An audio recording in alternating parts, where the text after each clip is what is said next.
pagi saudara-saudara yang kasih dalam Tuhan Yesus. Shalom. Saya percaya kita semua diberkati pagi ini. Firman Tuhan berkata di dalam Filipi 4 ayat 4, bersukacitalah senantiasa di dalam Tuhan. Sekali lagi kukatakan bersukacitalah. Mari saudara, kita berikan sukacita kepada Tuhan, dan saya percaya Tuhan juga akan memberikan sukacita yang baik pada kita. Amin. Mari saudara.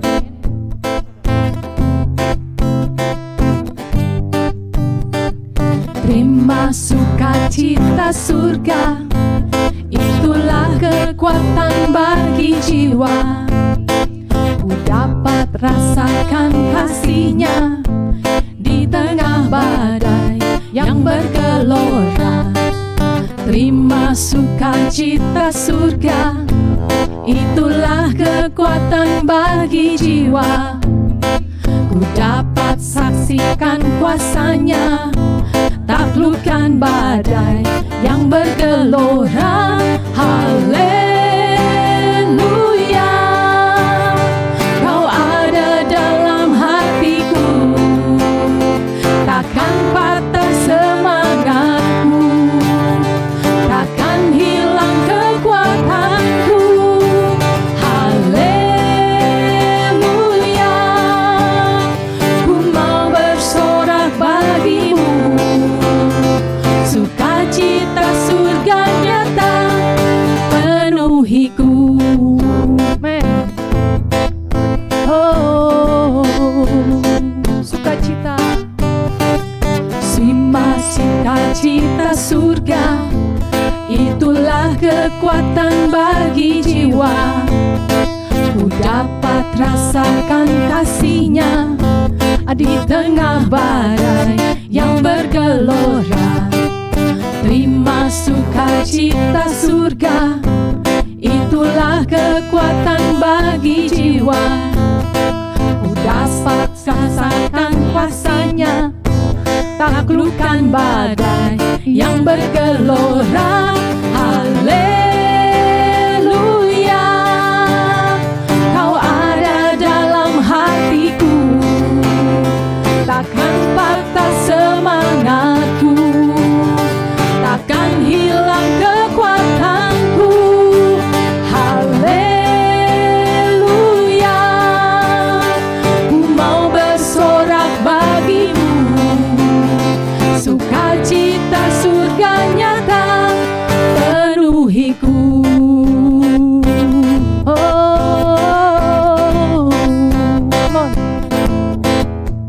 haleluya, Kau ada dalam hatiku, takkan patah semangatku, takkan hilang kekuatanku. Haleluya, ku mau bersorak bagimu.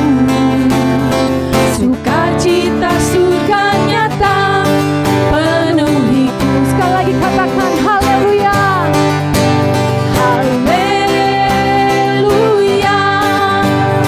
Kau ada dalam hatiku, takkan patah semangatku, takkan hilang kekuatanku. Haleluya, ku mau bersorak bagimu. Sukacita surga nyata penuhiku. Oh, sukacita surga nyata penuhiku. Sukacita surga nyata penuhiku. Haleluya. Thank you Lord. Terima kasih Tuhan. Oh, terima kasih Tuhan. Thank you Lord Jesus. Pagi ini kami datang ya Bapa, dengan segala kerendahan hati kami Tuhan. Oh, Yesus. Thank you Lord Jesus.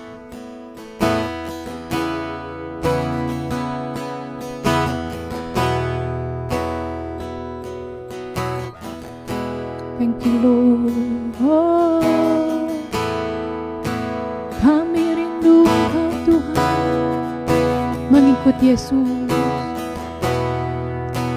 Mengikut Yesus, itulah kesukaan hatiku.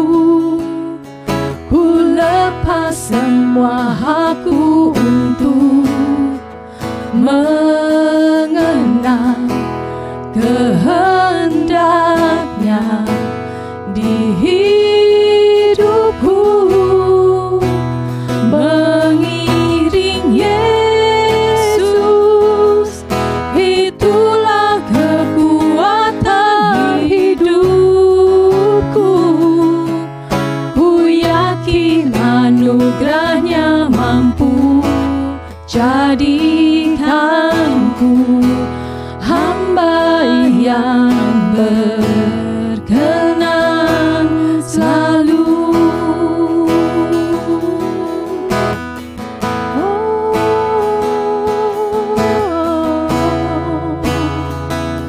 Semua karena anugerah-Mu Tuhan. Mari katakan, semua karena anugerah-Mu hari ini ada. Bukan karena kuatku, namun karena Roh-Mu. Ku bawa hatiku, penyembahanku.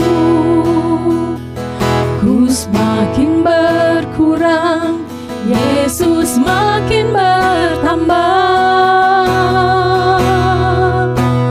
Mengikut Yesus, itulah kesukaan hatiku. Ku lepas semua hakku untuk mengenal kehendaknya di hidupku. Mengiring Yesus, itulah kekuatan hidupku. Ku yakin anugerahnya mampu jadikanku hamba yang berkenan selalu. Mari jemaat Tuhan, kita menaikkan pujian ini sekali lagi dari hati kita. Katakan, semua karena anugerah-Mu Tuhan. Haleluya. Semua karena anugerah-Mu hari ini ada. Bukan karena kuatku, namun karena Roh-Mu. Ku bawa hatiku, penyembahanku. Ku semakin berkurang, Yesus makin bertambah. Mengikut Yesus, itulah kesukaan hatiku. Ku lepas semua hakku untuk mengenal kehendaknya di hidupku. Mengiring Yesus, itulah kekuatan hidupku. Ku yakin anugerahnya mampu jadikanku hamba yang berkenan selalu.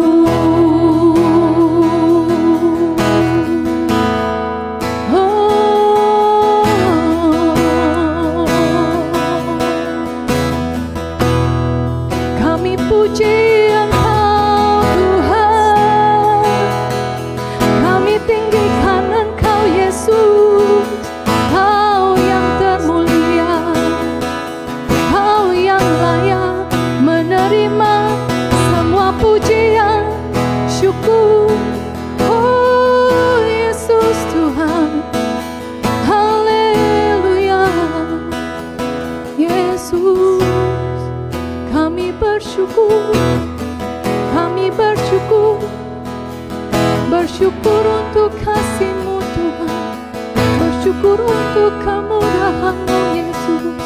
Yesus, Allah yang mulia, Allah yang berkuasa, Allah yang tidak pernah meninggalkan perbuatan tangannya. Engkau Allah El Shaddai, Allah yang memberi kekuatan bagi setiap umatnya. Terima kasih Tuhan, kami mengasihi-Mu Tuhan.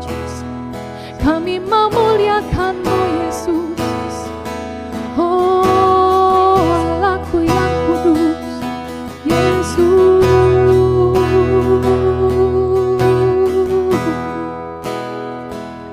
Haleluya, haleluya. Mari katakan, mengikut Yesus, mengikut Yesus, itulah kesukaan hatiku. Ku lepas semua hakku untuk mengenal kehendaknya di hidupku. Mengiring Yesus, itulah kekuatan hidupku. Ku yakin anugerahnya mampu jadikanku hamba yang berkenan selalu.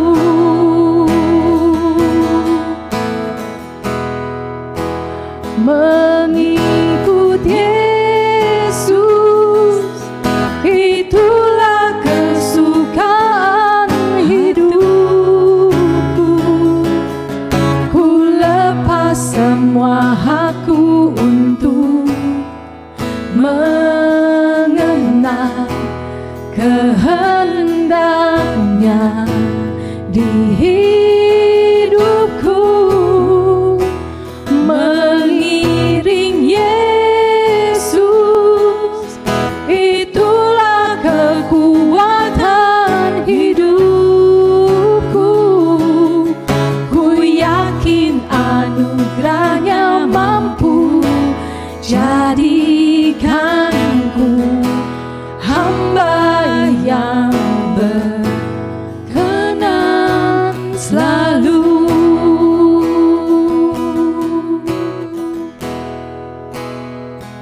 Oh,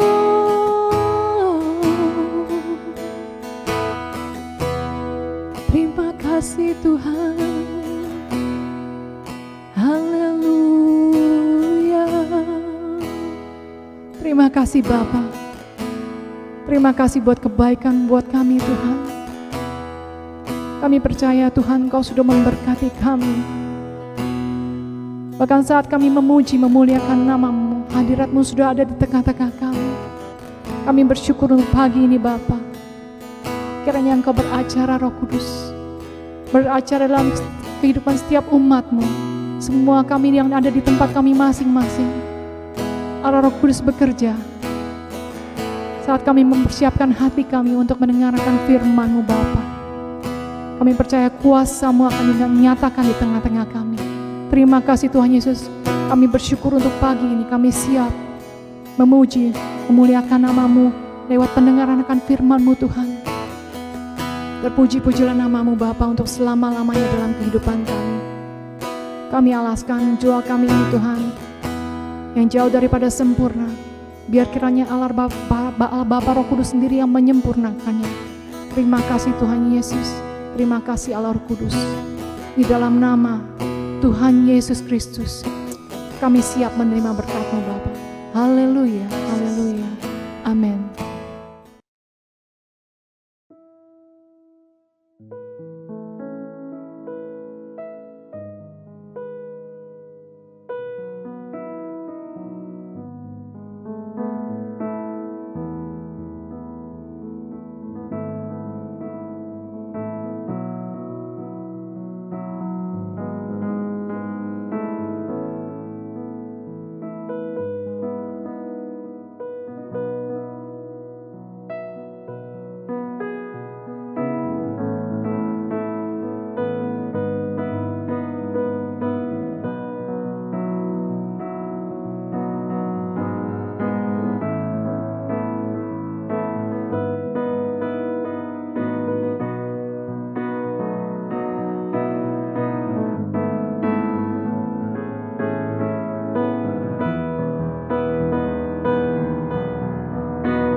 Shalom jemaat yang dikasih Tuhan. Puji syukur untuk kasih setia Tuhan yang menyertai kita sampai saat ini. Dan bersyukur atas karya Roh Kudus yang masih memberikan kerinduan untuk kita bersekutu dengan Tuhan melalui ibadah online service pagi ini. Saat ini kita akan mendengarkan firman Tuhan dan sharing firman Tuhan kali ini berjudul Tetap Bertahan.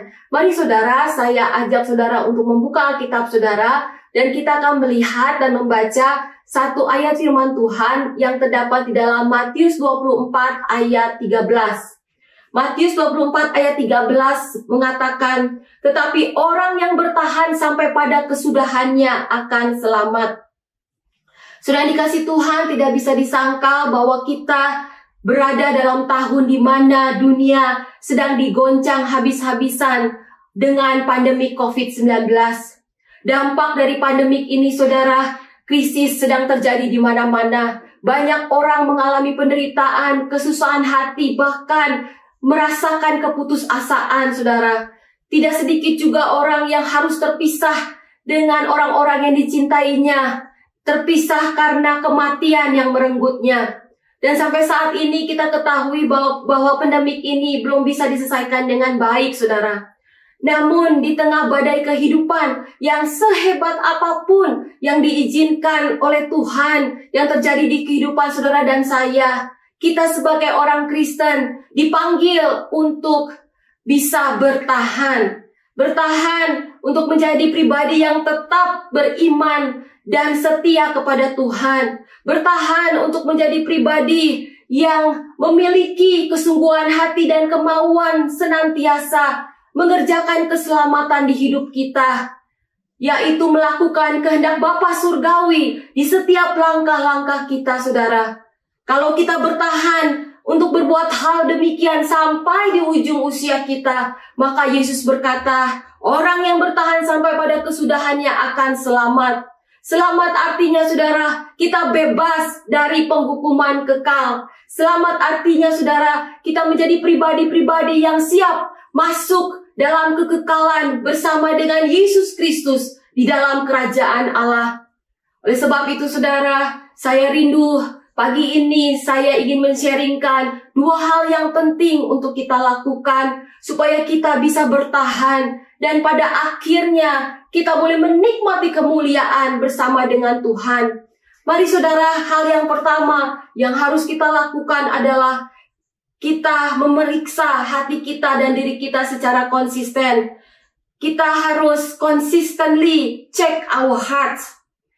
Kita buka di dalam ayat firman Tuhan dalam 2 Korintus 13 ayat 5 yang mengatakan, ujilah dirimu sendiri, apakah kamu tetap tegak di dalam iman? Selidikilah dirimu, apakah kamu tidak yakin akan dirimu bahwa Kristus Yesus ada di dalam diri kamu? Sebab jika tidak demikian, kamu tidak tahan uji. Saudara, kekuatan kita sebagai pribadi yang beriman dan setia mengasihi Tuhan, kekuatan kita sebagai pribadi yang bisa menjadi pelaku kehendak Allah, itu tidaklah terletak pada dahsyatnya pengurapan atau karunia-karunia Roh Kudus yang bekerja di dalam kita. Tetapi hati kitalah yang menentukan kekuatan kita, saudara. Karena dari hatilah suatu kehidupan dimulai. Oleh sebab itu, saudara, sangat penting kita punya konsistensi untuk memeriksa keadaan kedalaman hati kita. Apakah keadaan hati kita itu diketemukan kemurniannya atau tidak? Dan saudara, di masa pandemik ini, saudara sadar atau tidak sadar bahwa sebenarnya Tuhan sedang menuntun umatnya masuk di dalam proses pemurnian hati. Hati yang murni, saudara, kalau kita bisa dapatkan, itu akan menolong kita untuk terhubung dengan Tuhan. Pada saat kita terhubung dengan Tuhan, maka kita akan dapat mendengarkan suaranya yang diperdengarkan di hati kita. Dan tentunya, saudara, Tuhan akan leluasa untuk memberikan bimbingannya, arahannya, tuntunannya kepada jalan-jalan di mana kita bisa tetap setia kepada Tuhan. Hal yang juga harus kita ingat, pada saat kita berdoa, berseru dengan hati yang murni, maka Tuhan menjawab doa kita. Maka Tuhan hadir di dalam doa-doa kita. Dan kehadiran Tuhan, hadirat Allah yang penuh kasih dan kuasa, itu akan selalu kita nikmati dan semakin akan kita alami. Namun sebaliknya saudara, pada saat kita tidak terhubung dengan Tuhan, mustahil kita akan mendengar suaranya, mustahil kita akan menerima arahan bimbingannya dan juga tuntunannya saudara. Dan lambat laun kita akan mengalami kemunduran rohani. Dan lambat laun kesehatan rohani kita menjadi rusak.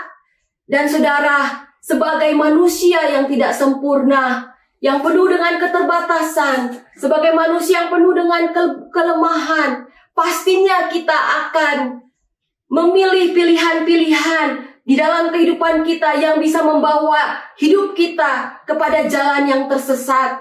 Dan saudara harus ingat bahwa pada saat kita tersesat, maka saudara, si musuh punya kesempatan yang sangat besar untuk membunuh dan membinasakan kita. Dan saat itulah kita akan mengalami kekalahan. Kita tidak akan bisa bertahan, tidak akan bisa menikmati kemuliaan Tuhan. Oleh sebab itu saudara, penting sekali untuk kita setiap hari berkonsistensi untuk memeriksa keadaan hati kita seperti yang tertulis di dalam 2 Korintus 13 ayat 5. Apakah yang tercermin di hati kita berfokus pada Christ center atau self center? Apakah yang ada di hati kita kedepankan keinginan-keinginan hati kita, kedepankan kesenangan-kesenangan kita, kenyamanan kita? Atau sebaliknya saudara, kita mengedepankan keinginan Tuhan, kehendak Tuhan, nilai-nilai kerajaan Allah menguasai hati dan pikiran kita. Hal yang juga kita harus pahami, keadaan hati kita yaitu masihkah sifat-sifat manusia lama tertinggal di dalam hati kita, saudara? Adakah masih roh amarah, roh iri hati, hati yang cepat tersinggung, yang masih terpendam di hati kita? Hal yang juga harus kita perhatikan, saudara, apakah hati kita ini adalah hati yang double heart? Kita tertarik kepada Tuhan, tetapi kita juga tertarik kepada hal-hal yang ditawarkan oleh dunia. Yang terakhir, saudara, menjadi awasan buat kita. Apakah hati kita sudah mulai mengeras? Mungkin tanpa kita sadari, ada banyak kekecewaan yang terpendam di hati kita. Ada banyak luka-luka yang terpendam di hati kita yang disebabkan oleh orang-orang di sekeliling kita. Namun kita tidak melepaskan pengampunan. Kita senang mengkeep semua perasaan-perasaan kecewa, perasaan-perasaan yang terluka itu. Dan itu bisa mengakibatkan hati kita keras, saudara. Dan hal lain lagi, pada saat kita mungkin di dalam keadaan yang sulit, kita butuh pertolongan Tuhan. Tetapi pertolongan Tuhan tidak datang-datang. Dan akhirnya kita mulai ragu akan kasih dan kuasa Tuhan. Itu pun juga bisa membuat hati kita keras, saudara. Hal-hal seperti itulah yang harus kita pahami, yang harus kita periksa di kedalaman hati kita, saudara. Ada satu hal yang terjadi di 2 minggu yang lalu. Saya punya kesempatan untuk bercakap-cakap, kontek-kontekan dengan salah satu orang terdekat saya. Di tengah percakapan kami, saudara, beliau mengatakan bahwa kita harus mengawasi diri kita sendiri. Karena kalau kita tidak mengawasi diri kita sendiri, dari keinginan-keinginan yang timbul di hati kita, maka hidup kita ada kemungkinan melukai pihak-pihak banyak orang. Perkataan ini, saudara, tidak ada alasan beliau mengatakan kepada saya. Tetapi memang belum lama ini di organisasi gerejanya terjadi peristiwa yang menyedihkan, saudara.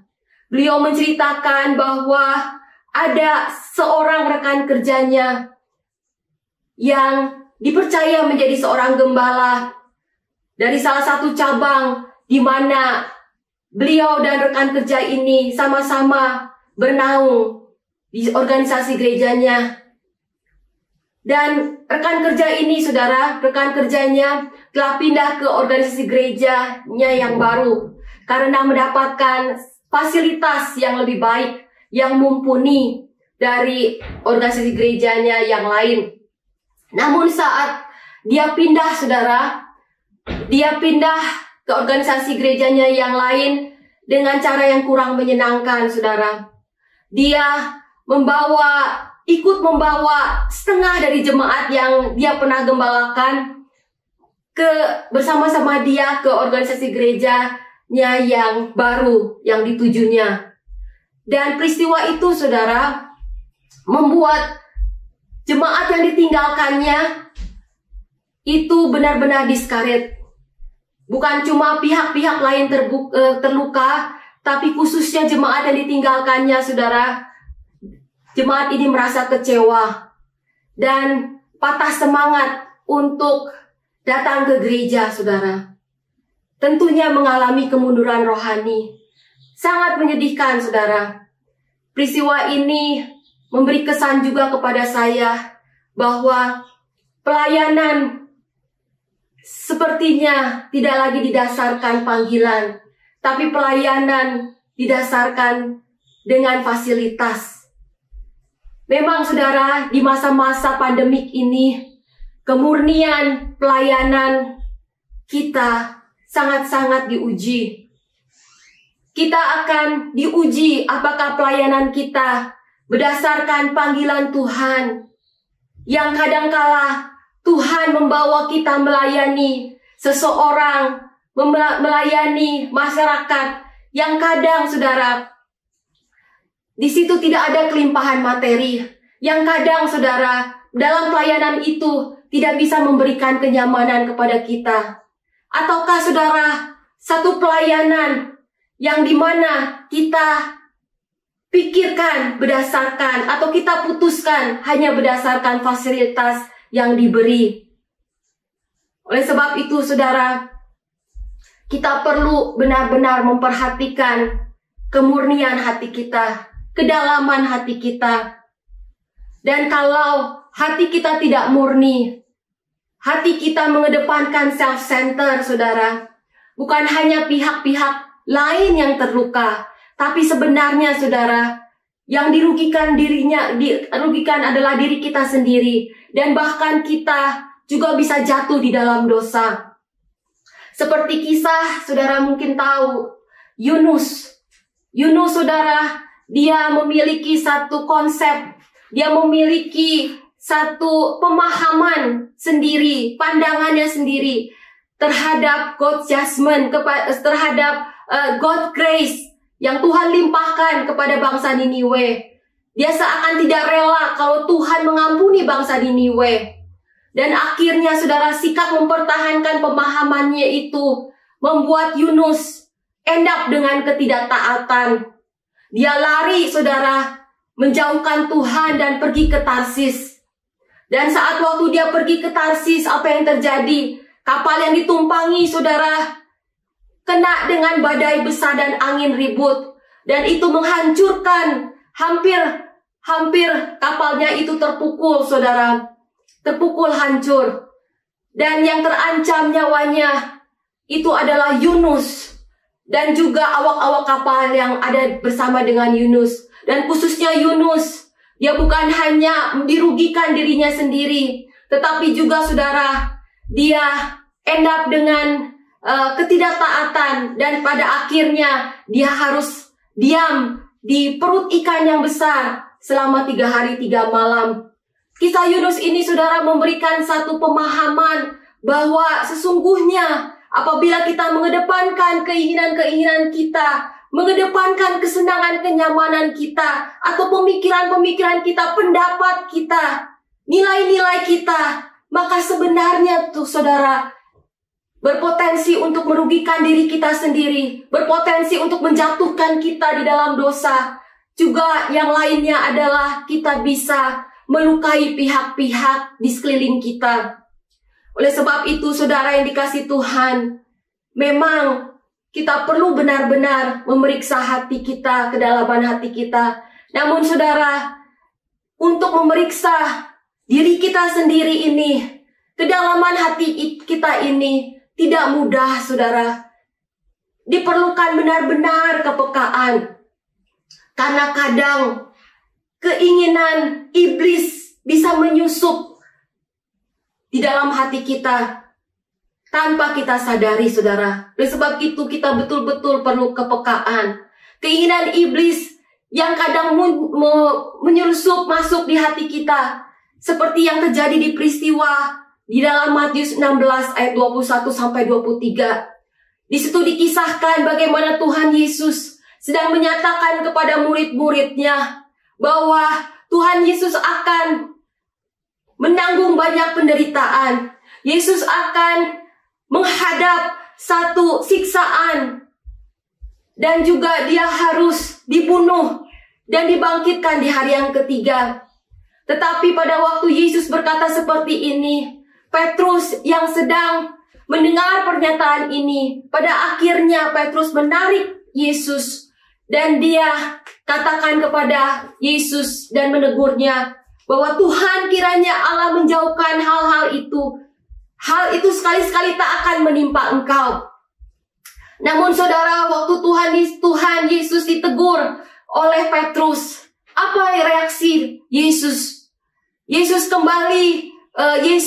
malah menegur kembali Petrus dengan berkata, "Enyahlah iblis, engkau suatu batu sandungan bagiku, sebab engkau bukan memikirkan apa yang dipikirkan Allah, melainkan apa yang dipikirkan manusia." Saudara, rencana Allah yang dikemukakan oleh Yesus bahwa dirinya harus mati dan dibangkitkan dari antara orang mati, dipandangnya oleh Petrus itu sebagai hal yang tidak sesuai dengan pikiran Allah, sehingga Petrus menegur Yesus. Namun ternyata saudara, spirit gairah atau cara berpikir Petrus yang kelihatannya baik, yang dikiranya berasal dari Allah, ternyata tidak, saudara. Sebenarnya berasal dari iblis. Bagi Yesus, ungkapan Petrus atau pernyataan Petrus terhadap Yesus itu merupakan suatu provokasi setan untuk memberontak kepada Allah. Oleh sebab itu, Yesus memberi peringatan kepada Petrus untuk dia Petrus sadar bahwa pemikiran yang ada di pikiran Petrus bukan dari apa yang dipikirkan oleh Allah, tetapi apa yang dipikirkan manusia. Dan memang saudara, hal-hal yang dipikirkan Petrus itu sebenarnya produk dari iblis. Karena saat itu Petrus, dia memikirkan bagaimana Yesus harus sebenarnya untuk menjadi juru selamat dunia. Petrus pikir bahwa Yesus bisa menjadi raja dunia, seperti di pemikiran orang-orang Yahudi pada zaman itu. Dan kalau kita lihat saudara, produk iblis ini cirinya adalah mengutamakan dan menekankan pemenuhan kebutuhan jasmani, kemuliaan lahiriah dan kejayaan dunia. Oleh sebab itu, maka Yesus mengatakan, "Enyahlah iblis," karena memang tersusup saudara, keinginan iblis masuk di dalam Petrus. Maka saudara yang dikasih Tuhan, peristiwa yang tertulis di Matius 16 ayat 23 benar-benar memberikan awasan kepada kita untuk kita semakin harus peka melihat kedalaman hati kita. Karena bisa saja saudara, yang kelihatan baik, yang dipandang rohani, yang sepertinya sesuai dengan gairah-gairah spirit-spiritnya yang berasal dari Allah, ternyata waktu dites, waktu diuji, tidak didapatkan kemurniannya, malah tidak berkenan di hadapan Allah. Oleh sebab itu, saudara, saya hari ini mau mengencourage saudara dan saya juga secara pribadi, kalau kita mau bertahan di dalam kehidupan kita sampai pada akhirnya kita menikmati kemuliaan Tuhan. Oleh sebab itu mari kita take it serius saudara, take it serius. Dan jangan malas Berikan waktu kita secara konsisten untuk memeriksa keadaan hati kita, memeriksa kedalaman hati kita dengan sungguh-sungguh bersama dengan firman Tuhan, didasari dengan firman Tuhan. Lakukan saat teduh yang khusus, saudara, dengan firman Tuhan. Waktu kita melakukan saat teduh dengan firman Tuhan, firman-Nya yang penuh dengan kuasa, itu akan membantu kita menganalisa kebenaran-kebenaran Tuhan di dalam firman Tuhan, akan membantu kita untuk kita mengenali kehendak-kehendak yang ada di dalam diri kita, hati kita. Apakah kehendak Allah yang tersirat? Apakah kehendak kita, diri kita sendiri yang ada? Ataukah malah sebaliknya, saudara, kehendak iblis malah yang tersirat di dalam hati kita?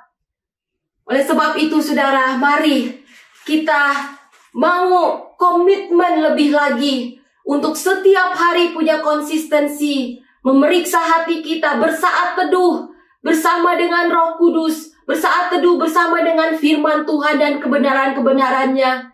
Maka kita akan menjadi kuat, maka kita akan menjadi orang-orang yang bisa bertahan sampai pada kesudahannya. Dan jangan lupa, saudara, pada saat kita menemukan di hati kita ada hal-hal yang bukan dari Allah, mari kita dengan rendah hati dan dengan tulus mengakuinya dan membereskannya secepat mungkin, saudara. Dan hal yang bisa juga kita ingat selalu, jangan bosan-bosan. Saudara dan saya juga mengencourage diri saya untuk melatih diri, mengambil sikap sangkal diri, melatih diri untuk say no terhadap keinginan-keinginan yang bukan dari Tuhan. Amin, saudara. Haleluya.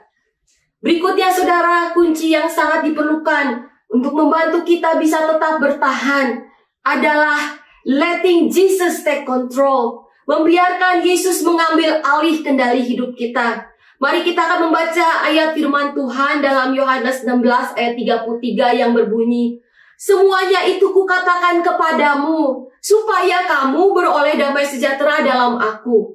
Dalam dunia kamu menderita penganiayaan, tetapi kuatkanlah hatimu, aku telah mengalahkan dunia."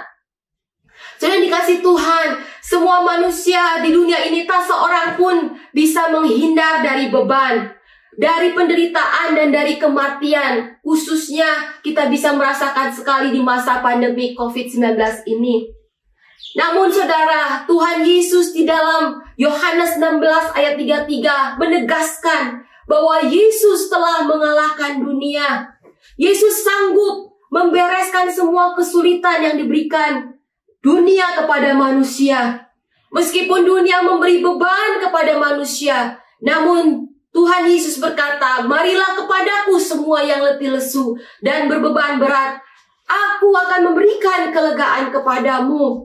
Meskipun dunia memberi penderitaan kepada manusia, namun Tuhan Yesus berkata, "Supaya kamu memperoleh damai sejahtera dalam aku." Ada damai sejahtera yang Yesus berikan pada saat kita mengalami penderitaan. Kita akan dikuatkan dengan damai sejahtera yang Yesus berikan. Meskipun dunia memberi kematian kepada manusia, namun Tuhan berkata, "Akulah kebangkitan dan hidup. Siapa saja yang percaya kepadaku, ia akan hidup walaupun ia sudah mati." Saudara dikasih Tuhan, apabila kita menyerahkan kehidupan kita untuk dikendalikan oleh Yesus, menyerahkan hidup kita untuk dipimpin oleh Yesus, maka Yesus akan memberikan kemampuan kepada kita untuk bertahan, bahkan membawa kita kepada kemenangan. Kita akan mendapat sebuah keyakinan, saudara, bahwa Yesus akan memelihara kita. Ia akan melindungi kita dari segala bahaya di dalam hidup. Dan tentu saja, Ia akan menjaga kita sampai kita nanti melihat kemuliaan Tuhan di surga. Pertanyaannya, saudara, apakah kita sudah benar-benar menyerahkan hidup kita untuk dikendalikan oleh Yesus? Ataukah kita masih mengendalikan hidup kita? Sudah dikasih Tuhan, salah satu ciri yang bisa kita ketahui Apakah Yesus mengendalikan hidup kita, kontrol hidup kita atau tidak? Bisa terlihat adanya damai sejahtera, adanya ketenangan di dalam hidup kita. Walaupun di sekeliling kita itu menggoncangkan, tetapi somehow di hati kita bisa tenang, bisa punya damai, saudara. Namun sebaliknya, pada saat kita mulai khawatir, pada saat kita ada ketakutan, kecemasan yang berlebihan, yang menghantui hati dan pikiran kita, jangan-jangan saudara itu satu tanda bahwa kita sudah mulai memegang kondisi atau kontrol kehidupan kita. Atau jangan-jangan kita tidak pernah menyerahkan kendali hidup kita kepada Yesus. Dan apabila pada akhirnya saudara memutuskan untuk mengambil pilihan bahwa Yesuslah yang menjadi pengendali hidup kita, sebagai pribadi yang menjadi pemimpin hidup kita, maka saudara, kehadiran Yesus sebagai pengendali hidup kita tidak hanya terbatas memberikan kasih dan kuasanya kepada kita untuk menjaga kita, memulihkan kita, menolong kita, tetapi juga seharusnya saudara yang harus kita ingat, keseluruhan tindakan, sikap dan perilaku Yesus harus menginspirasi, mempengaruhi, menggerakkan kita dalam apapun yang kita perbuat di dunia ini. Keberadaan Yesus adalah dasar untuk kita berinteraksi dengan sesama. Keberadaan Yesus, sikap Yesus, gaya hidup Yesus adalah dasar untuk kita memiliki cara-cara yang melayani Tuhan dan sesama. Bahkan mewujudkan visi dan misinya Bapa Surgawi yang dipercayakan di dalam kehidupan kita. Yesus melakukan segala sesuatu dengan kehendak Bapanya. Yesus mengajarkan bagaimana hidup melayani, bukan dilayani.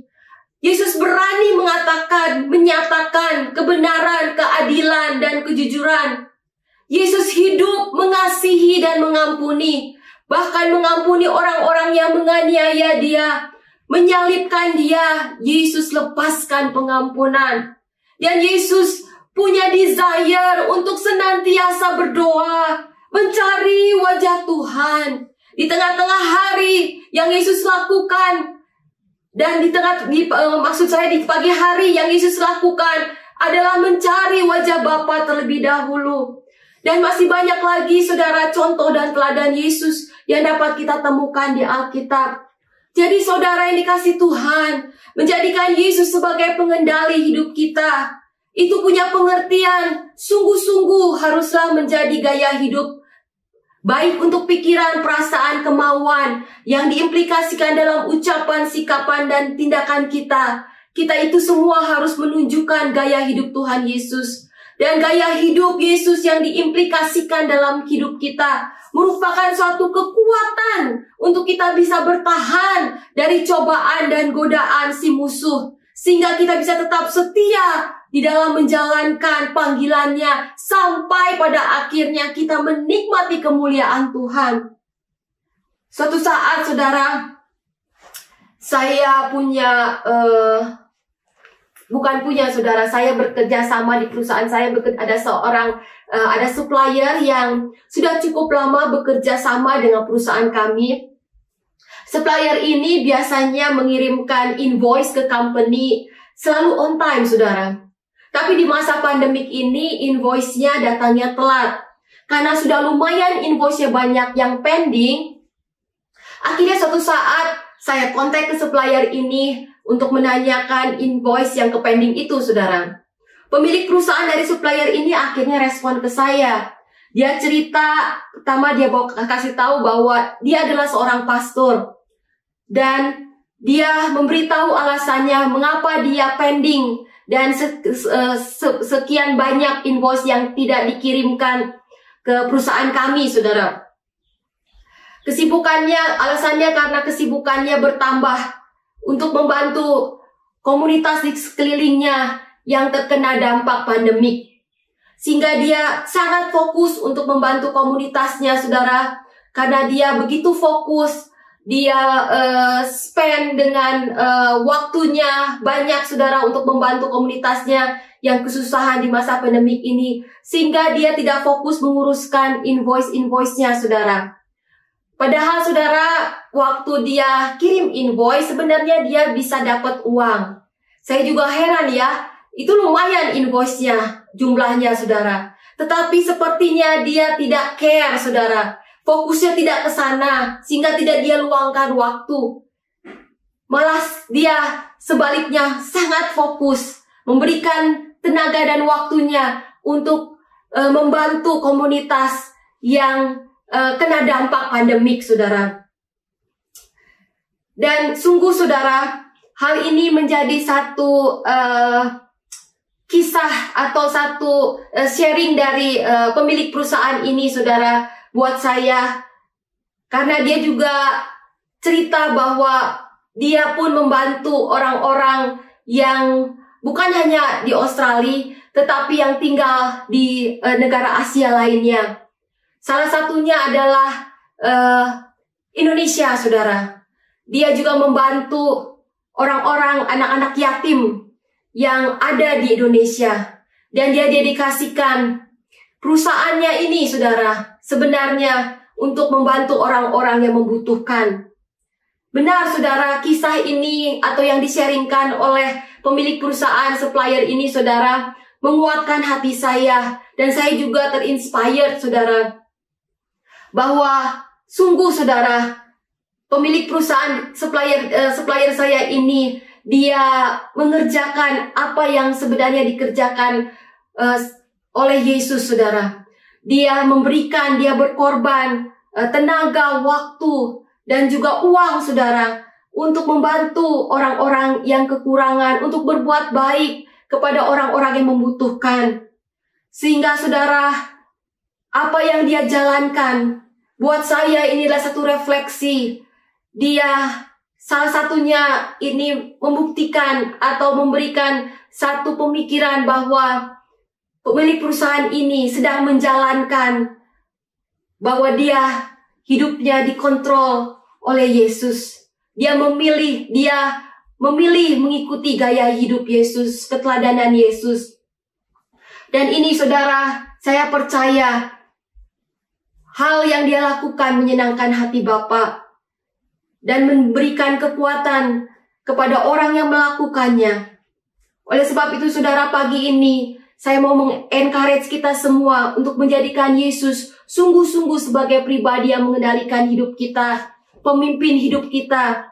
Bukan hanya, saudara, kita menikmati kasih dan kuasanya Yesus saja yang menjaga kita, menolong kita, memulihkan kita. Tetapi, saudara, kita mau menjadikan Yesus sebagai teladan yang sempurna. Menjadikan Yesus sebagai dasar dari setiap apapun yang kita perbuat di dunia ini. Dari setiap apapun dasar pelayanan kita. Sehingga kita, saudara, saya percaya itu akan memampukan kita untuk bertahan, melakukan setiap panggilannya, kehendak Bapa sampai pada akhir hidup kita. Amin. So, yang dikasih Tuhan, sharing firman Tuhan, saya tidak akan panjangkan lagi. Tetapi, saudara, saya berdoa agar di tengah masa pandemik ini, kita dapat memberikan keseriusan kita untuk memiliki waktu, memeriksa kedalaman hati kita dengan konsisten, saudara. Dengan disertai oleh kebenaran-kebenaran firman Tuhan. Sehingga kemudian hati kita dapat peroleh dan membuat kita semakin intim dengan Tuhan. Dan tentunya, saudara, saya mau encourage untuk terus-menerus, hari lepas hari, memiliki mata rohani yang hanya tertuju kepada Yesus sebagai fokus teladan yang sempurna untuk hidup kita.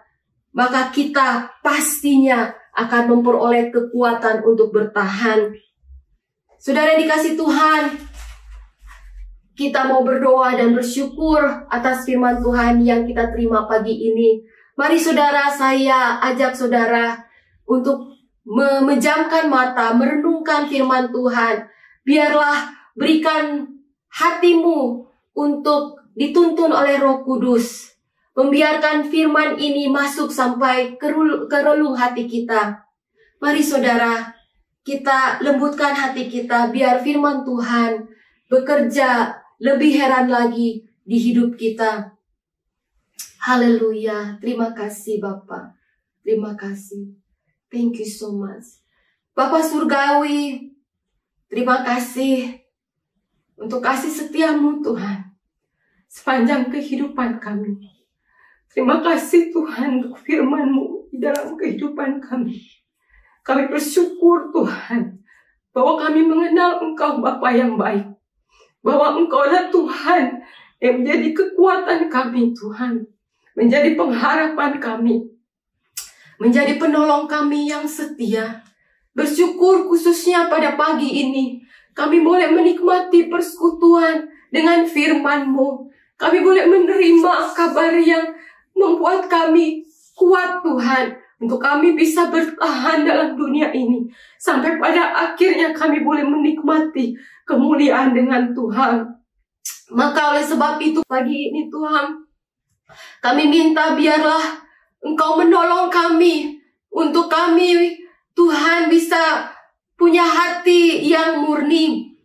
Untuk kami bisa punya keseriusan memeriksa hati kami Tuhan.